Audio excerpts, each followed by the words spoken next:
When conflict ends or a war ends, then the first, usually the UN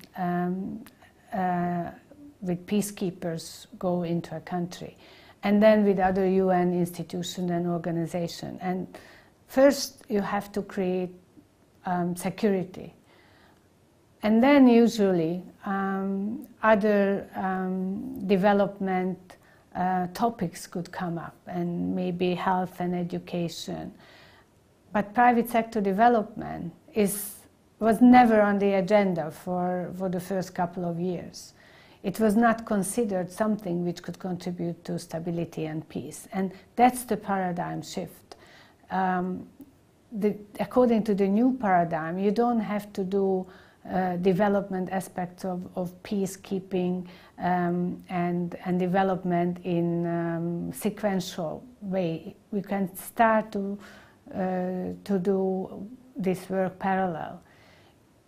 When the basic security is in place, you can and you should start to work on employment creation, sustainable employment creation.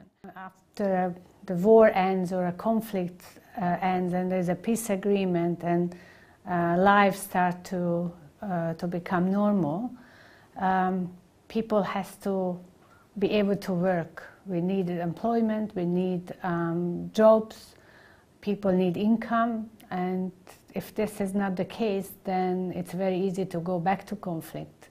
If the only activity which especially young men can do is to fight, then it doesn't create stability and peace. It's very important to create jobs, and usually in these circumstances the only job creation comes from the private sector, not from government.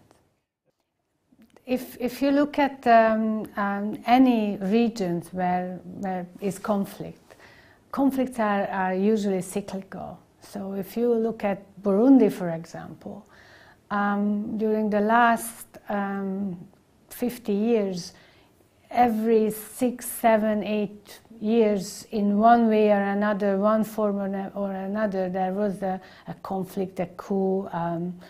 And it's partly because there is very little private sector, very little jobs are available. The jobs are mainly in the private sector, which it's very politically sensitive. So the root cause of the conflict in Burundi very much related to lack of employment, lack of jobs. My colleague always say that the cake is too small. So the cake of jobs is too small. So to be able to provide jobs, you have to increase the cake, which can only be done with the private sector. Do you have you had any successes so far? I think what is happening in South Sudan, it is a success. We started to work in South Sudan almost immediately after the peace agreement was signed. We started to work in the business environment, investment climate.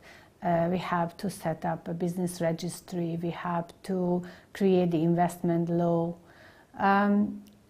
And those days, it was very difficult. It was very difficult to find partners. Ireland and Norway and the Netherlands were ready to come with us, almost as an experiment. But it was very risky. We didn't know those days that it's going to be an independent country. Even about a year ago or 18 months ago, we didn't know what would be the result of the election and what would be the result of the referendum. So it was quite risky. But we were ready to take the risk together with our partners, and the result is really good.